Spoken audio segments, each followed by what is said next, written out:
आज की कहानी है एक भिक्षु की। भिक्षु वह होता है जो सब कुछ त्याग देता है और एक चीज को अपना लक्ष्य बना लेता है। किसी व्यक्ति के भिक्षु बनने के पीछे एक बड़ी वजह होती है। कोई भी भिक्षु ऐसे ही नहीं बन जाता। उस व्यक्ति के भिक्षु बनने के पीछे भी एक बड़ी वजह थी। भिक्षु बनने से पहले उस व्यक्ति के मन ने उसे कई गलत काम करने पे मजबूर किया था। उसने कई पाप किए थे। वह व्यक्ति अपने मन के अनुसार चलने लगता है। उस व्यक्ति के मन ने उसे अपना गुलाम बना रखा था और वह अपने मन का दास था। जीवन में हर सुख और संपदा प्राप्त करने के बाद भी उस आदमी के दिल में बहुत दर्द था और यह मानसिक भय ही उसे एक भिक्षु बना देती है। भिक्षु बनने के बाद व्यक्ति सांसारिक पीड़ा से मुक्त हो जाता है, जंगल में रहने जाता है, अलग अलग प्रकार की ध्यान और अभ्यास करता है, भिक्षा से भिख मांगकर खाना खाता है और फिर अकेलापन और शांति से ध्यान करता है। लेकिन फिर भी उस व्यक्ति का मन शांत नहीं है। वह बेचैन और परेशान होकर रहता है। यहां एक बात समझनी चाहिए, जैसा कि हम सभी जानते हैं, ध्यान किसी भी आध्यात्मिक यात्रा या आत्म सुधार की शुरुआती चरण होता है। इसे शुरू किया जाता है जब आपका मन शांत हो, जब हमारा मन हमारी बात सुनता है। लेकिन उस भिक्षु का मन न तो शांत है और न ही उसकी बात सुन रहा है। उस भिक्षु के मन में एक बात बैठ गई थी कि मन को नियंत्रित करना असंभव है। लेकिन फिर एक दिन उस भिक्षु एक व्यक्ति से मिलता है जो न तो भिक्षु है और न ही एक बुद्धिमान व्यक्ति है। वह एक साधारण सा चरवाहा था जो भेड़ बकरियों को चराता था। उसका नाम गोपाल था, जो जंगल में भेड़ बकरियों को चराने में लगा था। गोपाल उससे पूछता है, क्या मैं आपकी मदद कर सकता हूं? आप बहुत चिंतित दिख रहे हैं। पिछले कई दिनों से देख रहा हूं कि आप बहुत बेचैन हैं। अगर आप चाहें तो मैं आपकी मदद कर सकता हूं। भिक्षु ने गोपाल की बात सुनते ही हंसते हुए कहा, भला तुम मेरी मदद कैसे कर सकते हो? तुम संसारी हो और तुम मोह माया और संसार से जुड़े हुए हो। मैंने सब कुछ छोड़ दिया और जंगल में आया, फिर भी मेरा मन मेरे वश में नहीं है। गोपाल कहता है कि हां, मैं तुम्हें सिखा सकता हूं। मुझे अपने मन को वश में करना आता है। वह चरवाहा कहता है, मन को वश में करने के लिए सभी वस्तुओं का त्याग करने की आवश्यकता नहीं है, ना ही जंगल में आकर रहने की जरूरत है। मन को वश में करने के लिए बस एक चीज को छोड़ना सबसे जरूरी है।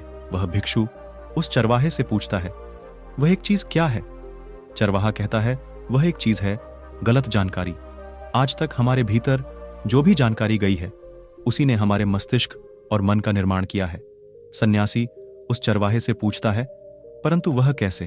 वह चरवाहा समझाते हुए कहता है, मान लो तुमने आज तक अपने जीवन में सेब का फल ही नहीं खाया है, तुम्हें सेब के स्वाद के बारे में कुछ भी नहीं पता, तो क्या तुम्हारा मन कभी सेब खाने को कर सकता है? नहीं ना।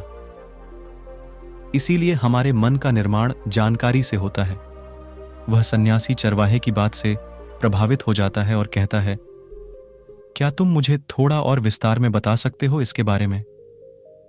गोपाल भिक्षु को बताता है कि अगर तुम अपने मन को नियंत्रित करना चाहते हो तो मेरी बातें ध्यान से सुनो।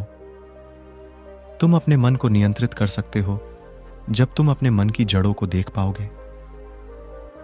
मन का निर्माण जानकारी से होता है और हमारे शरीर में जानकारी के 5 प्रवेश द्वार होते हैं। पहला, आंख। अपनी आंखों से जो कुछ भी देखते हैं, अच्छा या बुरा, वह सब हमारे मन की याददाश्त में इकट्ठा होता रहता है। दूसरा, कान। जो कुछ भी हम अपने कानों से सुनते हैं हमारे मन में वैसे ही बीज के रूप में बोया जाता है। तीसरा, जीभ। जिस भी चीज का स्वाद हम ले लेते हैं वह हमारे मन की याददाश्त में अंकित हो जाता है। चौथा है, नाक। जो एक बार सूंघ लेते हैं, चाहे वह सुगंधित हो या दुर्गंधित, वह हमारे मन में दर्ज होता है। और पांचवा है, स्पर्श। जिस चीज को हम एक बार छू लेते हैं, स्पर्श कर देते हैं, उसकी याददाश्त हमारे मन में कहीं ना कहीं अंकित हो जाती है। इन 5 और शारीरिक द्वारों से जो भी जानकारी हमारे अंदर प्रवेश करती है वह जानकारी बीजों के रूप में जमा हो जाती है और धीरे धीरे वृक्ष बनते हैं। हमारा मन मिट्टी की तरह है जिसमें बीज बोए जाते हैं और हमारी बुद्धि बीज बोने वाले किसान की तरह है। अगर हमारी बुद्धि गलत जानकारी के बीजों को सही जानकारी के बीज समझकर बो देगी, और भविष्य में जब वह बीज वृक्ष बनेगा तो भविष्य में वह पेड़ खराब फल देगा। हमारा मन एक उन्नति के काबिल किसी खेती की तरह है, जिसमें हम जो भी बीज बोते हैं वह हमारे अंदर उग जाते हैं।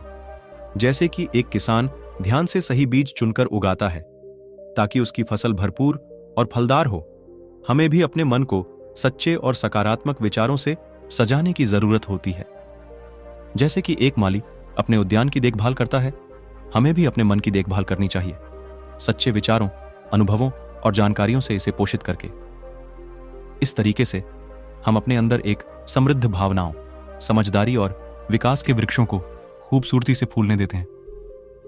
तुम्हारा मन तुम्हारे बस में इसीलिए नहीं है क्योंकि तुमने पहले से ही अपने मन में बहुत सारे गलत बीज बो रखी हैं और अब वह बीज बड़े वृक्ष बन चुके हैं। वह सन्यासी उस चरवाहे से पूछता है, अब मैं क्या करूं? क्योंकि अब तक मैंने बहुत सारे गलत बीज बो डाले हैं और मैं उन्हें उखाड़ नहीं सकता। गोपाल भिक्षु से कहता है, तुम अब तक अज्ञानता और अनजाने में गलत बीज बो रहे थे, लेकिन अब से सच्चे मन से सही बीज बोना शुरू करो। अगर अंदर हजारों गलत बीज हैं तो क्या हुआ? अब तैयार हो जाओ लाखों सही बीज उगाने के लिए।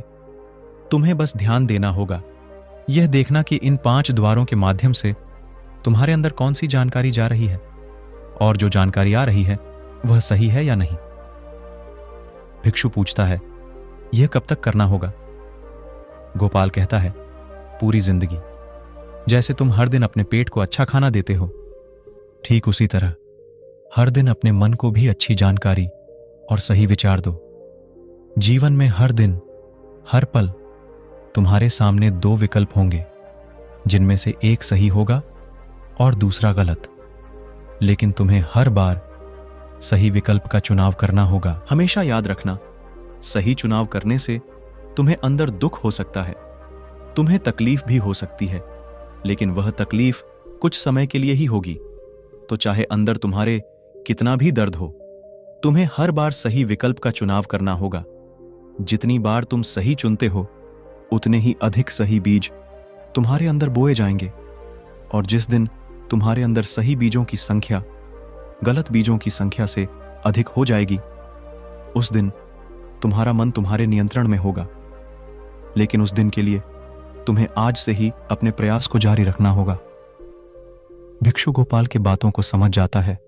अगर आपको यह कहानी पसंद आई हो तो इसे अपने दोस्तों और परिवार के साथ भी शेयर करें। धन्यवाद।